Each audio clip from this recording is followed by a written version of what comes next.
Yo, what it is, what it is, what it is. Today is a special day. It's Tuesday. Not really that special. But yesterday was like Halloween if you're a boxing fan, and pretty much it was kind of nutty. The WBC mandates a bunch of things. They mandated a purse bid today for BIVOL versus Benavidez, Shakur versus Zepeda. BIVOL, rather than do the purse bid, relinquishes his belt. Then they email it to David Benavidez. Oh, this box is just getting more interesting and more interesting. I'm going to give you some theories as to why I think it was relinquished. We're going to get on that right after this.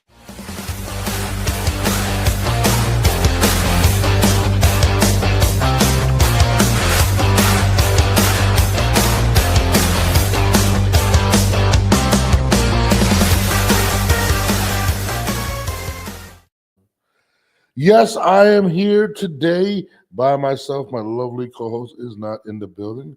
She's over there training champions. So I decided to say, you know what? Let me get into books.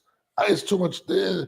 There's too many things to talk about today, and I wanted to talk about it. I just wanted to get in here and speak on what has been transpiring in boxing. Yesterday was an amazing day. Um, we had a lot of news yesterday in regards to the champion now known as uh, David Benavidez. Easy money. That belt like it was easy money. It was. Listen, we're gonna get into why I believe these things happen, but um, so the WBC had man, they've been trying to get the BIVOL fight versus Benavidez for a while now. Ever since BIVOL ended up becoming the unified champion at 175 pounds. Now, and originally I disagreed with that because I thought it should have been an automatic rematch with Better Beef, which I always found was very, very odd, right? So whatever. They how you call it? They get to BIVOL. I speak to Iceman Scully. He's not very happy about it. The camps are not happy about it. It was extremely weird. You know what I mean? Why isn't Better Beef getting the automatic rematch? But I let it be. They were pushing BIVOL. I mean, they were pushing. Sorry about that. I'm over here tweeting at the same time. They were pushing for the rematch. I mean, for the fight with BIVOL, the WBC. He was the number one contender. Turki, ALISIKH, and BIVOL fell out in negotiations. In fact, Turki kind of was like, "Yo, I'm good on this situation." Moving forward, they forced a purse bid today that was supposed to take place today, right? And rather than go through the purse bid, BIVOL just relinquished his belts. Why are you gay? Oh, well, that was wrong. I'm sorry. That wasn't what I wanted to press. Excuse me, But so what I find interesting is this, and I think people, I don't know if they're going to cross-reference the two or put two and two together.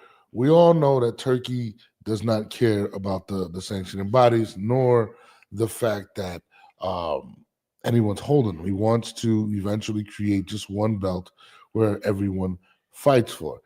Oh, I mean, even so, even going as far as when Canelo was on stage with the belts, I think he's missing one of the belts at the press conference for William Skull, tells him not to bring the belts up to the stage. So I mean, it's been getting real dicey right now within that situation. So I believe, in my opinion, this is my opinion. I believe that Turki stepped in and said, "You know what? Screw the belts. Let's go get this bag over with Benavidez. We'll do it in October, and F Benavidez again. Benavidez had said some things online, and it seems to starting to catch up to him in a sense. And it's unfortunate because he is in a really bad situation." Referring to David Benavidez, right? Let's just say this is true, that Turki ALISIKH is like, screw him, I'm not rocking with him, right? he pretty much has everybody that is worth something. Um, pretty much that means something to Benavidez. Whether if you're fighting at 168, it's Canelo Alvarez. If you're fighting at 175, it's Better Beef and Bivol. Bivol has the straps, right? Those are the big money fights that Benavidez is clamoring for. And this is what I'm talking about. I'm gonna put it up right here. You know, they handed Benavidez the belt. Here it is. It's not a WC.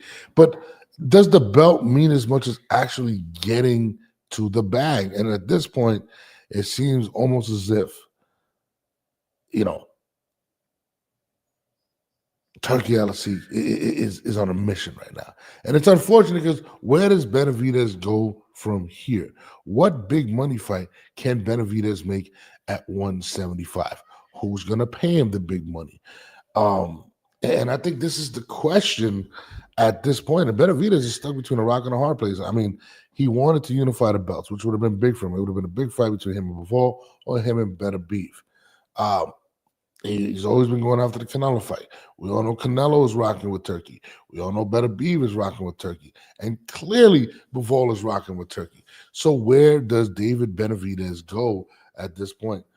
Ash, what's up, Ash? Yo, Ash, so I was putting two and two together today, and I was like, yo, they really emailed David Benavidez the belt. The WBC is literally at war with Turki ALISIKH. I don't care what anybody says. Turki ALISIKH has been beefing with Benavidez. I believe he told Bivol not to show up to the purse bid. F Benavidez, and let's make this Better Beef fight happen. And now they email him the belt. Now, this is the thing I hate about this situation, right?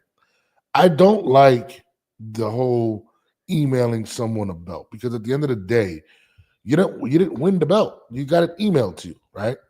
And that shit is trash. Why didn't they put him to fight for a vacant belt? Why did they just hand it to Benavidez? I don't like that at all. I think it's so effing trash. And I'm not the only one that doesn't like it. My man, Iceman Scully, who trains Arthur Better Beef, doesn't like it either. What kind of insanity is this? This is embarrassing. This is ridiculous. You became a champion via telephone call. I hate the business of boxing more than I can express. Now, this is a double whammy for Iceman Scully because he does train Better Beef, which I found extremely ironic that after Better Beef lost the straps, they were going into a fight with Benavidez instead of a third automatic rematch, which to me baffled me. So I understand exactly what Iceman John Scully means, but also in that regard, how do you email the belt? How does someone not win the belt and become champion? And I think this is what's wrong with boxing. And I think Turki ALISIKH played it well. I think he played it well. I think he knew they were going to give it to him. I really believe he knew that they were going to give him the belt. And this was going to be the reaction. I mean, it is absolutely crazy to just hand somebody the belt without actually winning it. And how does this look for David Benavidez moving forward? You know what I mean? Oh, she's at the doctors.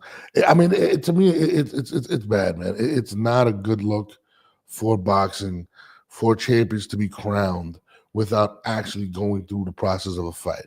What other fighters at 175 could have been in? It should have been in maybe a tournament for the belt, something. But to hand it to Benavidez, to me, doesn't look right. And if they've done that multiple times, they did that to Shakur. I'm not Shakur. I'm sorry. To Gervonta. They did it with Boots.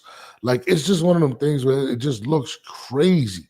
But I think it was a well-played move by Turki ALISIKH because at the end of the day, okay, now you got the strap. What do you do with the strap at 175 when the biggest fights are with Turki's guys? And I think this is going to show a lot of people what Turki is doing and what he's been doing, building relationships with these guys, paying them X amount of dollars, and paying for their loyalty. These guys are getting more than they've ever gotten in their careers, regardless of ticket sales or pay-per-views. So what do you think is going to happen? You don't think Bivol is going to not be loyal to whatever? Now, I want people to stop the whole, he's scared of the monster. He just faced the monster at 175 at Better Beef. twice within 4 months.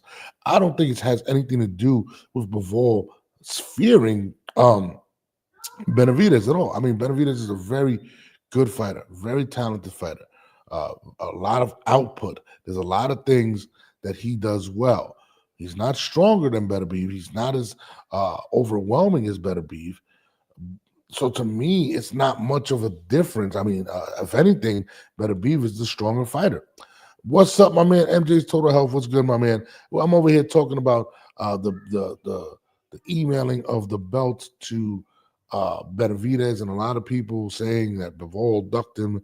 No, BIVOL didn't duck him. He did what was best for his pockets, and I think it was rocking with the guy that's been paying him the most money, which is Turki ALISIKH. And we all know it's been pretty well covered that Benavidez and Turki have not seen eye to eye, and Benavidez did an interview where he said, if you don't do what they want, then it is what it is, and I think this plays into it.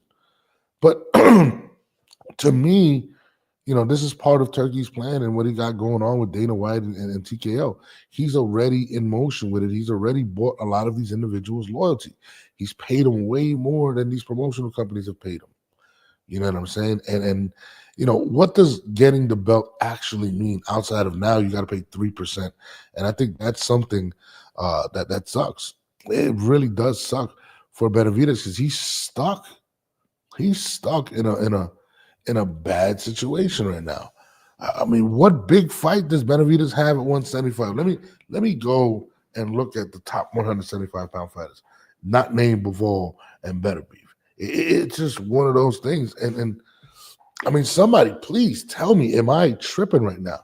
Am I tripping when I say this, that Turki's plan is starting to work to perfection? And it's working for him. It's working against him. We've seen the Shakur thing and Shakur kind of taking shots and whatnot. But this is very interesting to what's starting to happen. And I think more of this is going to happen. People are going to pick their sides, and they're going to pick the side of the person that's paid them the most. That's just the facts. Who are you going to side with? The job that pays you more, or the glory of having a belt that it's not so glorious anymore? And I think those are the things that are going to continue to happen. I'm actually about to Google 175-pound division right now. 175. On a 175-pound. Hold on 1 second. Division boxing. All top 10. Let me put the top 10. Who can get this man a fight right now? Let me see right now. Let me see the 175-pound division. Boxing divisional rankings from Dora retains that Benavidez, Morale. I mean, Caleb Smith, Anthony Yardy, they're talking about. I mean, there's no names on this list that are going to generate enough buzz. And Benavidez is not one that sells a lot on his own. I mean, where does he go from here? Is he pretty much screwed? Does he go up in weight? These are all questions. And the thing is, when you are as loaded as as a Turki ALISIKH, this is what happens. I mean, people are going to mess with him. So let's look at it right now. So for the IBF, we have Michael Eifert, number 1 contender. Connor Wallace, Arthur Beterbiev, number 3. Albert Ramirez, Anthony Yardy, Malik Zinad, Ali Ish. I can't even say this guy's name. Juan Carrello. These are the top 15. Ben Whitaker. No names. Let's see for the WBA regular, it says. Arthur Beterbiev is number 1. David Morrell's number 2, which he just fought. Anthony Yardy.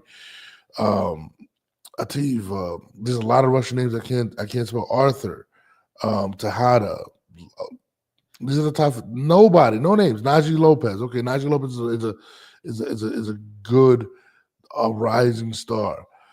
Connor Wallace for the WBC. Jesus Christ, this is bad. This is really bad. I'm not gonna lie. Hold on. This is what they had. I don't even know what this is dated because they don't have Arthur. They don't even have Benavidez on here. What's up?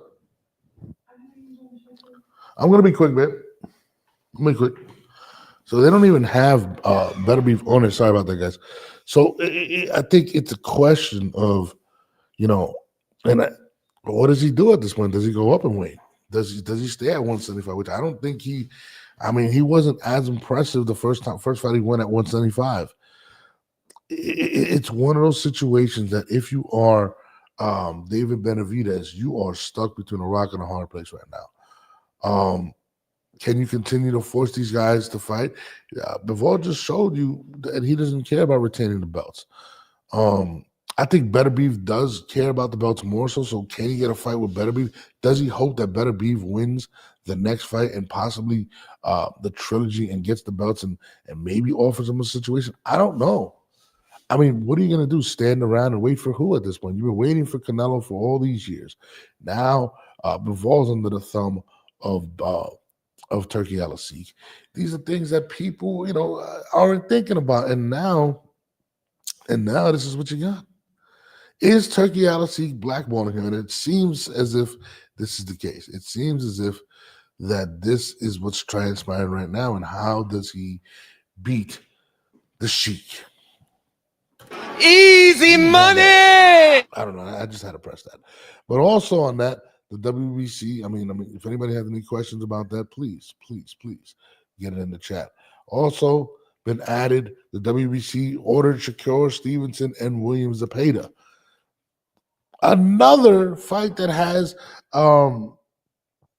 Turki ALISIKH's fingerprints all over it. Apparently, Shakur Stevenson is been said to have been ducking the fight. He comes out and says, well, I was promised a certain amount from Turki ALISIKH, and that has not happened. I'm waiting for that number in order to fight Zepeda. Guys, another situation. Is Turki going to pay the amount of money that Shakur believes he's worth? There was somebody that made a bogus, in my opinion, put out a bogus thing that the Shakur sold 350,000 pay-per-views when he fought the Carpenter guy. Come on, man. Let's be honest. The card was fire. He wasn't even the main event, and he was not fighting anyone worth him fighting 350,000. Because if that's the case, then he can fight anyone in his next fight as a pay-per-view and sell 500,000. If he fights Zepeda, he should sell 500,000 pay-per-views. Let's be real. That's not what transpired. I mean, he's feeling himself. He feels like he made X amount of dollars, and this is what it is. And again, this is the effects of Turki ALISIKH. Turki ALISIKH overpaying some of these guys, and maybe now he's turning around saying, "Well, I'm not paying that." We don't know his situation now with Oscar. Zepeda is an Oscar fighter. We don't know his situation with Shakur.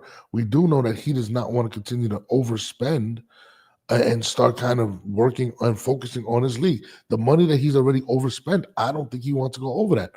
Signing Canelo to a big money deal, that taking him off the market, giving Crawford what he wanted, launching this mega event that he got in September. Maybe he doesn't want to pay Shakur or what he promised Shakur to fight Zepeda. Maybe he doesn't view it as successful as maybe Shakur does. So Turki's definitely, in my opinion, he's making his rounds and his impact all through boxing right now, even if it's not his event. From fighters wanting more, fighters saying they've been promised more, fighters just not settling. So, I mean, is this a good thing? Is it a bad thing? I don't know. You know what I mean? And now we got Shakur on the back of it. Is Shakur going to give up his strap? Does Shakur go back and say, well, all right, cool, I'm not going to fight Zepeda if I don't get the money I want from Turki? I don't know. I mean, Turki's impact right now on boxing is very, very strong, and it's making people look absolutely crazy. I'm going to make this a short show today. I'm sorry, guys. Also, on a really good end, Richardson Hitchens, right, and George Kambosos still lighting up the internet with their tweets and comments.